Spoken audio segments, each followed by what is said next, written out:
Okay, so um, when we dealt with demand is, as you guys caught on, pretty common because we are almost, well, not almost, we're all consumers. We're all buying stuff. We're all going out and getting things.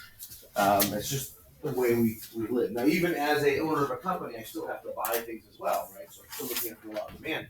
But as an owner of a company, this is where sometimes people get confused on supply because I have to think of everything from the owner's perspective. If I'm the owner of a company, what is my primary goal most of the time? I want to make money. I want to make a profit, right? So when we look at this, profit is the driving factor behind almost all of my decisions as an owner. Not all, almost all, right? I have to consider my consumers. I have to consider my employees. I have to consider all the other things that go along with it. But in the end, if I'm not making money, then it tends to make it a lot more difficult to keep going in your business, right? Does anybody know about the average amount of time it takes for a company to start really making money? 5 years. 5 to 7 years. So it's a struggle. So if you can make it through those first five, then you've typically now are other companies successful right off the bat? Yeah, for sure. But to kind of get things going, figure out the system, figure out what works, what doesn't work, around 5 years, and all of a sudden you kind of hit your stride, and then the money starts to come in. So when we deal with the law of supply, it's a little bit different than the law of demand in the sense that it is a direct relationship, right? So as prices rise, producers will offer more of a good, and new suppliers will enter the market in the hopes of making profit. That's one little piece of this. The law of supply states as prices rise, so will the quantity supplied. As prices decrease, so will the quantity supplied. So we're switching over to supply. And this is where it gets a little confusing because people look at this and they go, yeah, but if the prices rise, why would you make more of the product? Is it going to cost you more money? So this is where you kind of have to consider how much it costs to make something, right? So since I have a decent amount of chef and restaurant kids in here, are we guys still doing the fish fry this week? No, not this Fish week. fry's done. What's like one of the main staples you guys have this week on the menu? Chicken marsala. Yeah. Chicken marsala? We got tacos too. Okay. I don't know what our soups are this week. I didn't make them. Okay. So the chicken marsala, let's go down that. And that one comes with pasta and the chicken and the marsala sauce. What's in the marsala sauce? Like mushrooms? Yeah. Okay. And it's kind of like, is it a thicker gravy or is it thinner? It's a little A thicker. little bit on the thicker side. Okay. And the noodles, are they the thick noodles or the pasta noodles? Like the fettuccine or the just I think we got fettuccine Okay. noodles. So when I look at the cost of that, I'm guessing what, $9, $8.50, $9.50, something like that. Yeah, right. That comes with the dessert though, which is like dessert, and then you have to add on 50 cents or $1 for the pop if you get a Yeah. soda. Okay. So, anyways, if I look at the total cost to the customer at $9.50, right? How much? This is rhetorical. You guys don't have to answer this question unless you know how much does it actually cost to make the item. Now, keep in mind, I'm not talking about just the products. I'm not talking about just the noodles and not just the sauce and not just the mushrooms and the chicken. I'm also talking about the employees. How much am I paying the employee in that time to make said meal? We don't get paid. Right? Oh, I know. This is why, right? You guys actually have a decent amount of income coming in Free labor. for your program. The how much gas was used in the stove, how much electricity was used. Right? So you got to kind of take the whole all-encompassing thing and how much does it cost me to make that, right? So in regards to the law of supply, if I can get, and this is, I'll tell you guys right now, that fettuccine, that chicken marsala, 5 years ago, was $6.50. Really? But we all bought it and we were all like, perfect, $6.50 for that big meal plus a dessert and a pop. And so Chef Tony, being the businessman and teacher at the same time, went, all right, let's go to $7.50. So a couple of years ago, we saw the little bump in the price, but $6.50 was fine for us. Did his costs change a lot? Maybe a little bit, right? But raising $1. We're all still buying it. Okay, let's try it again. Let's go up to $8.50. Are we still buying it? Yeah, gladly. If I go to a regular restaurant outside the career center, that's going to be a $12.50, $13.50 meal. All right, so let's bump it up again. Now, could he get to a point where he hits a little bit of a wall and then says, okay, people aren't buying it as much, and you back off? Right? So when we talk about the law of supply, as prices rise, so the quantity supplied. So if I know I can make a lot more money with that item, what am I going to do with making more of those items? I'm going to make more of those, make more of those, make more of those, make more of those. Think about iPhones, think about Samsung, think about PlayStations, think about Xbox, right? Prices are pretty high. Have they gotten higher over the years? Yes. And do they still keep on supplying us more and more and more? Right. So does anybody know, and I'm legitimately asking this question, anybody know if Xbox or PlayStation was first? Which one was the first one that came out? It was PlayStation. And then Xbox came out with Xbox. And then PlayStation made some upgrades, and Xbox made some upgrades. And then Nintendo jumped in and they added their own system. And so now all of a sudden you have this, like the Switch is now the personal one. Oh yeah. Right. So this is kind of where I jump actually back to number one, because if there's money being made on certain items, what will other companies do because there's money being made? They want to hop on. They'll jump in, right? So I know John had talked about opening his own restaurant. One of the ideas there is, I know that there's all sorts of restaurants out there, but I'm going to offer a special type of restaurant, because you were talking about going and making more your cultural background food, right? And that's going to be like, awesome, I'm just going to make, what is it Puerto Rican. So it's going to focus on Puerto Rican food. So yes, it's a restaurant, but I'm going to make Puerto Rican food. Now, if he's really, really, really successful and he has an employee who's not really happy with him, what might one of his employees do? Go and start His own restaurant, right? And now there's a little bit of competition, but who in here benefits from competition? We, the consumers, because now I got two choices. Right? So like Mucho Buenos in Brunswick, I just think of that because I live there. And then El Taco Loco opened up right in the strip mall.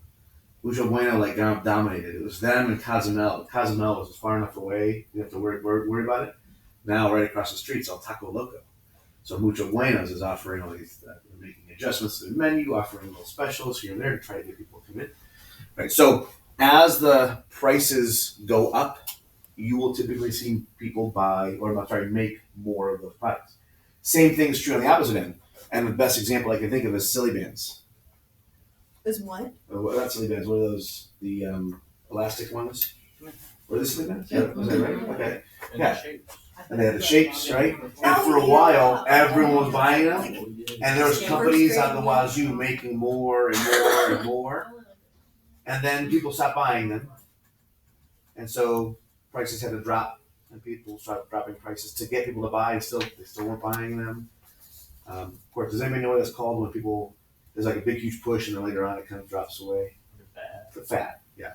And now, if you find them, they're like rare and random. But the prices are also super, super cheap. So, again, as prices decrease, so the quantity, because there's no profit to be made. Right? If it cost them let's say it cost them 10 cents per band, and it was 10 bands, and they were charging $3, well, then they're making $2 off of each of the packages. Right? But now that they're not, no one's buying them, now I'm down to $1, I'm like breaking even, I don't want to make it anymore. So, quantity supplied, how much a good or service producers are willing and able to sell at specific prices. So this is the one on these graphs. We're not going to do as many graphs as we did in demand.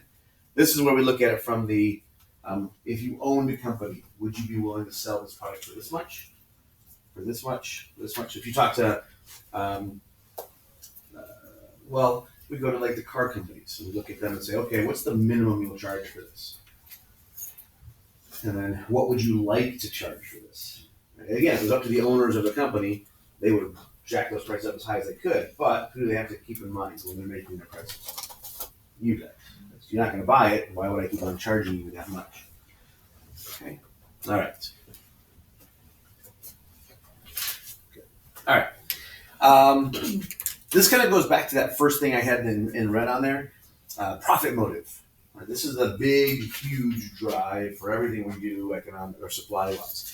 If a firm is earning a profit from the sale of a good or service, then an increase in price will in turn increase the firm's profits. If this is true, many other people get involved. And I always think of when the iPhone started, right? Because who remembers what we had before the iPhone? You guys were alive after the iPhone came out. 2003 was when the iPhone, the first one, came out, and it was like a most amazing thing. You were 2003, 2000 late 2003 or early 2003. on December. So then it was out right before you were born, like literally like 2 months, 3 months before. I'm June. You're June, so you were a couple months. Yeah, so you were 6 months older. You're 3 months older than the iPhone original. And it was the coolest thing. I remember my cousin was like the first person I knew that bought it, and he stood in line for like a day waiting because there was such this massive demand. Because prior to the iPhone, it was you would have a phone itself and you could text on it, but it was like the T9 texting where you had to go A, B, C, and then you had to go to the next letter, and you had to like know your alphabet really well, and you had to know the phone number, the numbers, and which one built what. It was crazy. And then you would have an iPod or a Zune or the generic one you got from Drug Mart that you could hold like 25 songs on, or you had a CD player still, MP3 players. I mean, there was all sorts of variations. And then you had a PDA, personal personal device, personal device assistant or something like that. It was weird, but PDA. So you had 3 different devices, and all of a sudden the iPhone came along, and they put it all in one. And of course, since then, it's exponentially expanding. And so they were the first company to actually create this phone that had everything on it. Soon after, who came out with their version of it? Samsung. Right, Samsung had to, and then over the years, how many variations of phones have existed? There's been some, if not more. There was one a couple years back. I still thought it was cool, but there was no way I was going to buy it. It was actually a phone you could get that you could buy pieces for it. So you could actually, like, if you wanted to update the camera, you would literally take the camera piece off. Google buy bought it and then sank it. Yeah, buy it and put a piece on. And then if you wanted to type like an actual keyboard, you'd pop off the bottom part and buy the keyboard piece and put that on and attach it. If you wanted a bigger screen, you would get rid of all that stuff and you get a bigger screen. Like, it was literally pieces, parts. It was kind of like a Lego set of phones. The other one I saw was a watch like this, but it was like almost like a snap-on. It would curve around your wrist, but that didn't work too well. All sorts of variations of it. That led then to the iPad, the original iPad, which then led to Galaxy, Samsung creating their version. And then, of course, everyone else jumped on board, and now there's iPads and the Nook. Wasn't it the Nook for a while? Kindle. Oh, I Kindle have Fire. one of those. Yeah, I mean, all those. Cause it was because there was Barnes and Noble's version, which I think was the Nook. And then you had another version, and then Amazon came out with their Kindle, and then you had the Kindle Fire, and then I mean, it was just crazy. And now The it's fire just, for kids. yeah, it's crazy, right? So most companies will jump in because profit drives choices. So I came across this, and I wanted to show these to you guys, right? $60. And this is a couple years. I have to go back and do a little more research and update these. So these are different burgers from around the world, and how much they cost. And this is the cheapest one of the most expensive burgers. That's Right? disgusting. You have the Rossini. You know, it's a 19th century Italian composer who loved food. Essentially consists of Australian Kobe Wagyu, topped with sauté with foie gras, shaved truffles, and black Perigord truffle sauce. But for those who don't know, does anybody know what foie gras is? I know something You guys kind of weird. It's duck fat. It's disgusting. Yeah. But it's got a really, my brother loves it. The sight of it kind of makes me go, but my brother loves it. He loves the taste. He said it's very, very decadent or rich, as though you use the word he uses. And then there's truffles. And the truffles, this one actually doesn't look that great.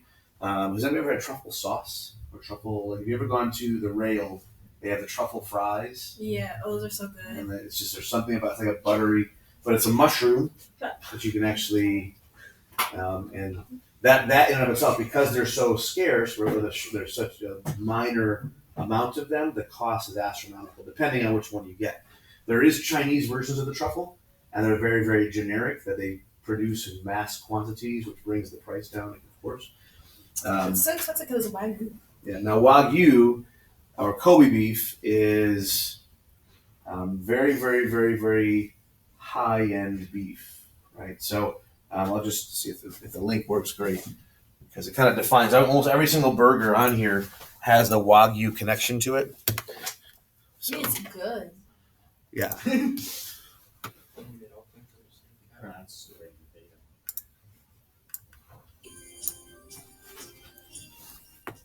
The Japanese believe a healthy diet means small portions and top quality. In fact, they spend 3 times as much income on food as on housing. Allowed ways to sample the beef is in a dish called sukiyaki. All right, so $500 a pound. That's a lot. That's a lot of money. Right. So when you see Wagyu Kobe beef, it's very, very well taken care of. The other thing too is how they actually kill the cattle. Which, if you're an animal lover, I apologize, but they're going to kill that cow. just keep on going la la la la la, because they do it in a way that the cattle don't know it's coming, and so their bodies are essentially relaxed, so the muscles don't tense up. Like if you ever watched the actual slaughterhouse, it's pretty blunt, and they kind of like the agitation and the whole process. Yeah. All right. So this one right here, the Fleur Burger 5000. It's actually just $70. But if you want to buy yourself a Chateau Patru 95, that's where the money comes in. So it kind of comes with it. Right? So most people just do the $70. The Tri Burger. That's disgusting. You don't even know what's on that. Okay, this one is USDA Prime, then the Japanese Wagyu, and then Argentinian free range beef. So just the 3 types of meat. Why is it so much? Because of not the Prime, but the Wagyu and the Argentinian free range. Those are very, very well. Hey, you're spending $100 on a burger. It's a lot. I need it. Right. Now there's this one. This is the Truffle Burger. Oh. Right. Now this one has it's the sirloin prime rib. So this is prime rib, but they make it into a ground beef, and they stuff it with foie gras. So there's that duck fat, wine braised short ribs. So you have to chop the short ribs up and put it inside. Black truffles, extra 2 layers of black truffles topping it. Yeah, horseradish, tomato, confit. That looks good. This one looks not bad. It's so tiny. This one, Wall Street Burger. Now it's shut down, so it doesn't exist anymore. But this was one of the most expensive ones, and you can kind of see the gold leaf in here. Oh, is that like Mhm. Yeah. So you can actually eat it. It's edible. Sometimes there's I know there's an alcohol called Goldenschlager that has like gold leaf speckles in it. Sometimes you'll get gold leaf. It's not horribly expensive, but it's gold, so people kind of upcharge that one. So you got the truffles, the gold flake lace truffle, mayo spread at the top, Kobe foie gras, truffles, shrooms, and then this one I always have a problem saying is it Gruyere? Yeah, for those who are my chef people, Gruyere. You say Gruyere? That's what I say, but I could be wrong. Ask Chef Tony, see what he says. Okay. But that's $150. The Burger King, London.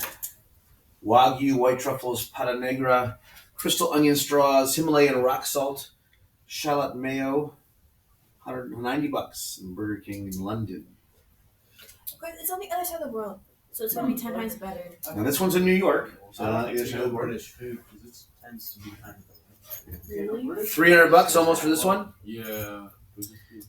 See, this one has the Wagyu, smoked sea salt, cave aged cheddar, shaved black truffles, Chinese Kaluga caviar. So there's that caviar up there. 1 fried quail's egg, and a blini. It's held together with a diamond encrusted gold toothpick. So you do get to keep the toothpick. You can kind of see it right there in the middle of the. Caviar is so good. That's my cousin, my sorry, sister-in-law from Russia. And she does the black caviar. No, you don't like it. All right. It's too salty. So this one is exactly what it sounds like. It's not. It's called the douche burger. $666. Right now, you have to read this for it to make sense. Intended as an FU to the rest of the expensive burgers, with rich people stuff on them. The douche burger is quite possibly the most expensive food truck item in existence. It's from a food truck. It's a food. Lobster, truffle, caviar, topped with foie gras, stuffed Kobe puck or stuffed Kobe meat that's slathered in champagne steam, melted Gruyere, and doused with Kopi Luwak coffee bean barbecue sauce. Then served on a gold leaf wrapper. The guy who sells it wears mink coats. Seriously, he does that. I would buy So from that guy. when they interviewed the guy, he's like, "This is like one. You have to order it. You have to pre-order for this one, so because you have to get the stuff in." But of course, all that stuff that goes on there. Has anybody ever heard of Kopi Luwak coffee beans? All right, good. This way, was this in a movie? It was. Was I'll come back to it. Morgan Freeman? The bucket list. Yes. Yeah. So don't say anything. Okay, this one you guys saw. That's on the Man vs. Food. My God. This is $2,000 for this one, and it's just a massive amount of stuff. It's not even that great. From what I remember hearing, it's dry. I'd imagine at that point. 338 pounds, including 30 pounds of bacon, 36 pounds of cheese. 30 pounds of bacon? Mhm. That's disgusting. Because by the time you cook that thing all the way through, all the moisture is going out of it. And then there's this one. $330,000 for that little Excuse me? piece of Dude, beef. Is that human? Right. Yeah, so here's the this fun is part. the homegrown. It's version. genetically created. What? So they took meat cells and they grew it. Ew. No. So it's not actually from an animal. Is it supposed to taste like it? It's supposed to. It's supposed to be actual meat, but it's genetically grown in a. I would petri dish. try that. Yeah, no, I I tried it. I'd consider it. No, no. All right. So the Kopi Luwak, I'll get it to work here in a second. Kopi Luwak is the most expensive coffee in the world. And in the movie that I'm about to show you, the clip, Morgan Freeman is, it's called A Bucket List. Has anybody seen the movie The Bucket List? Okay. So in the movie, you meet Morgan Freeman. Actually, you meet Jack Nicholson first. And he is a super, super wealthy